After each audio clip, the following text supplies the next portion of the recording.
Hi guys, it's me. Welcome back to my channel, Cinderella Story, Thriving with Codependency. The topic of today is going to be how to know if you're with a narcissist. So I'm going to start off by saying that my situation with my most recent ex, like I said in a previous video, he has very strong traits of narcissism, but that has to be diagnosed by a professional. But I will tell you signs of narcissism and how it affected me and stuff like that. I've been kind of putting off this video because it's like still a touchy subject for me. I'm still working through it, and I've had like a really difficult week this week. My baby's playing with her toys, so hopefully I can go all the way through with this video. So, a narcissist is not like a regular, typical relationship. If you find yourself asking often, like, what did I do wrong, or tiptoeing around them to try to, not upset them, and you find yourself in like a caregiver role, these can all be signs that you're dealing with a narcissist. One of the things that's very typical, okay, so there's two types of narcissists actually. Well, there's more, but basically there's the overt, which is like what most people think of when they hear of narcissism. This is a cocky guy who has, like, he's kissing himself in the mirror and all kinds of stuff like that. But then there's also a covert narcissist. And the covert usually comes across as having low self-esteem. They'll say things like their ex, like, I made some mistakes, but my ex cheated on me and she just used me and I paid for everything, and my family, was never there for me. And they'll come across as being victimized a lot of times. And they're either a victim or a hero in all of their stories, never the villain. So if you hear someone that tells about their past and it's like really dramatic and really just, oh my gosh, you poor thing, or mine, I won't use exact examples, I'll try not to use exact examples, but if he tells you like how he was a billionaire and he had he witnessed a murder and all this crazy stuff that, like, it could happen to, like, nobody else, but somehow this person has you believe it happened to them. That's a real big red flag that you might be dealing with a narcissist. And the way that they present the information to you will be so detailed. So they might say things like, for example, if they say they witnessed a murder, they will describe to you how they felt walking into the room, what they saw, what the police said to them, and all this stuff. And then when certain things are hard to understand, like you'll find discrepancies in their story and you confront them with these discrepancies, they will have another amazing excuse that you could never have possibly imagined. And so they'll say, I didn't have to testify because my grandmother was sick, and just some outlandish crazy thing, like that normally in this situation this and this would happen, but in their situation that didn't happen because of some extraneous crazy thing that happened that prevented the normal occurrences from happening. That's a big sign. So a lot of times a narcissist will love bomb you in the beginning. So you'll think this person's your soulmate, right? Because they're telling you exactly what you want to hear. I didn't realize until very recently, actually about a week ago, that my first time spent with my ex, who had these strong narcissistic traits, it was basically like an 8-hour interview. He asked me about my dreams. He asked me about things that had happened to me in my past. And being a codependent, I was quickly to divulge in everything about me, because I thought, like, that's how you be open with someone. I tell him my whole life story and, our first meeting, and that's what happened. And he basically told me he had the same dreams as me. He wanted to also live in the country near the city. He also had experienced abuse in the past. He also, loved this kind of music. He also, like, everything that I said, of course, that was him too. And I started to notice about a year into our relationship that I thought it was funny at the time, and I would just like lovingly tease him that he was different around everybody that we were around. Hold on, I gotta get to the baby. Be right back. Okay, sorry about that. So yeah, he was really different around everybody that he was around. So like around members of our church, he was like, I love my family, I can't wait to have this baby, and Steph, that's me. She's my whole world. And, his other friends from, like, the rehab that was out, like, where I lived, they all knew him to be, like, really in love with me. And he, like, showed them when he bought my engagement ring, and we were soulmates and all this kind of stuff. But then he, like I said, a year into our relationship, we'd be hanging out with other friends that he had, and he was a completely different person, really immature, cocky, like stuff that I'd never seen. And then, 1 minute. Okay, so I got the baby put down for a nap, so hopefully we're good for a few minutes. But yeah, like I said, he was completely different around different people, so really obnoxious and like immature, and I was like, this is weird.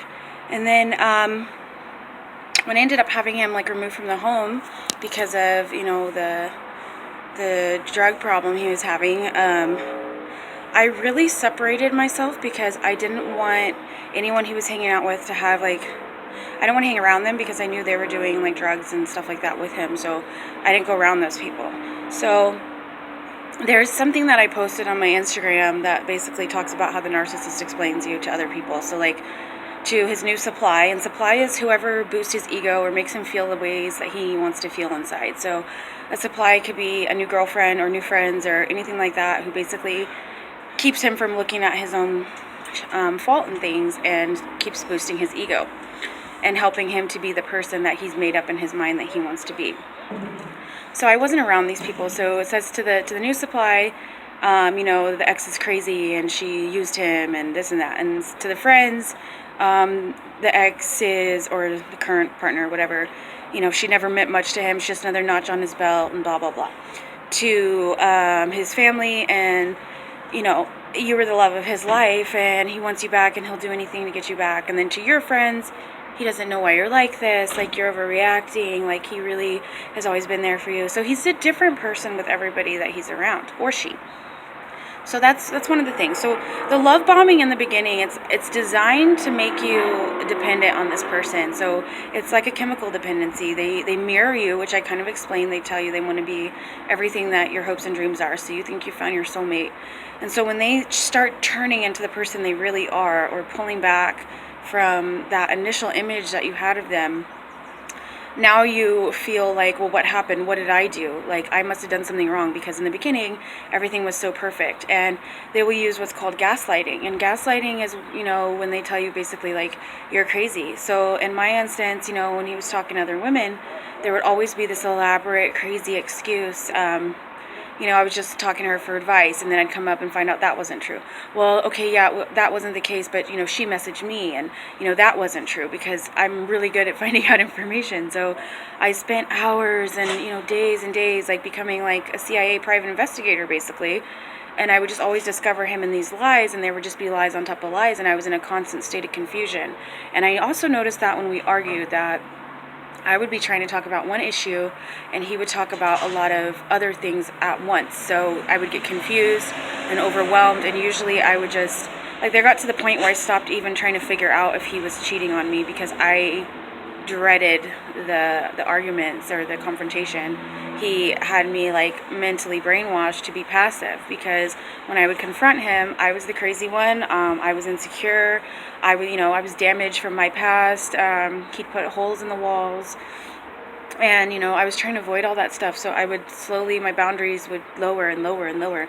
And if you find yourself dealing with things that you never thought you'd put up with in the beginning, there's a good chance you're dealing with a narcissist, because they cloud your thinking. It becomes very difficult to realize what reality is and what to do. And mine, I never got to the phase of discard. So with a narcissist, there's the idealize phase, like the love bombing, and then there's the phase like where they're showing you their true colors, and then at the end they discard you for their new supply.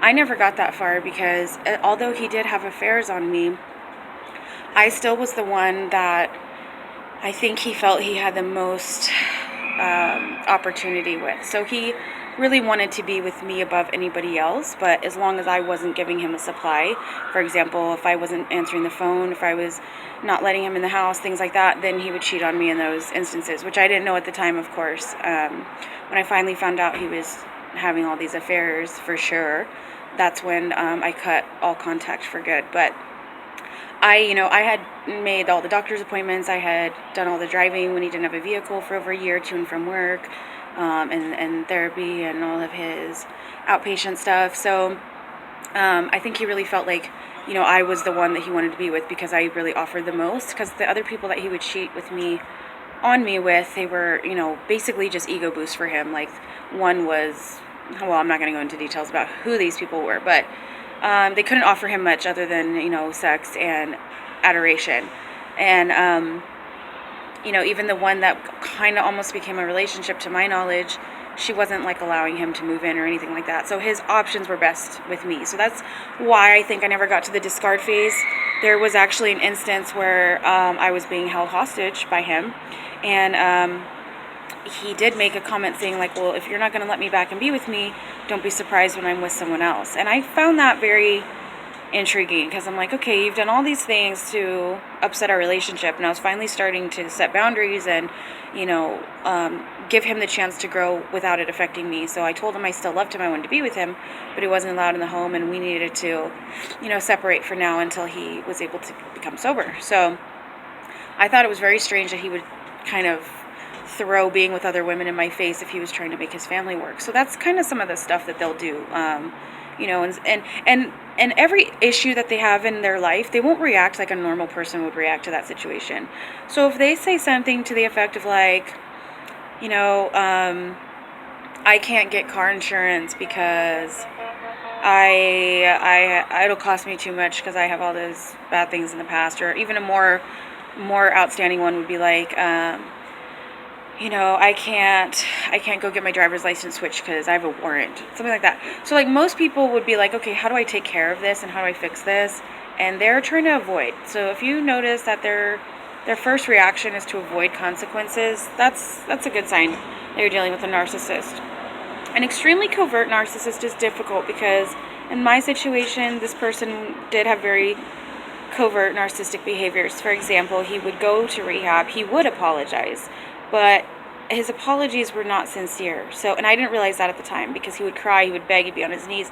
I was the love of his life, like all these things that like to me were very heartfelt, and I took, as signs of emotion and somebody that really loved me. But I got a lot more information and read some articles that, a person that's narcissistic and not just battling a drug addiction, they will appear to want to make changes, and they may even check into rehab, or may even appear to want to take care of certain things. But then when it comes down to the actual brass tacks, like if they're in rehab, for example, they might say they have a sponsor, but they're not really working with that sponsor, or they'll go to like a couple meetings and they'll drop off, or they'll come up with an excuse of why they can't do their classes or their probation. Oh, so and so the probation teacher canceled today. And they'll just have all these things that like doesn't happen to most people. And at first you'll be like, oh well, that's unfortunate, but they'll start to be a pattern you can recognize. So that's kind of a lot of what I'm trying to get out there for you guys to see, is that it's not always that you're just with somebody that has a drug dependency problem, or you're just in this unhealthy relationship where you're both, like, what am I contributing? Like, if you're dealing with a narcissist, they can cause you to become insane, and it's actually a very serious situation because a lot of women end up committing suicide, and men committing suicide because of narcissists, or they end up being killed by these people. Like, I never even realized I was being abused at the time. I really thought that I was overbearing, and that I knew I was just trying to keep his best interest at heart, but he was very contradicting. So he'd ask me to do something and be there, like I managed bank accounts for him and stuff like that. But once I kicked him out of the house, I came to find out several months later that he had been telling people I was stealing money and I was cheating, and he would make up scenarios like that I had begged him to come by the house when I actually had a restraining order, and he would just show up, and then he would say, I just called the police on him for no reason.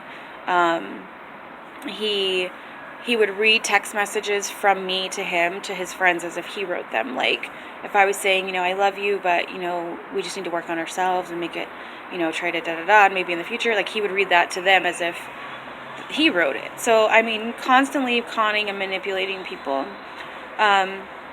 The best thing I did at the time, which I mentioned in some other video, I think, was that I didn't try to fight what they call they call the smear campaign. That's when the narcissist is now moving on to new supply, and he's trying to turn everyone else against you. So it was a good thing that I didn't really interact with all those other people, because if I had been, showing up, driving by, and all this stuff, it just would have fed the fire, and they would have been like, yeah, she is crazy. He's totally right.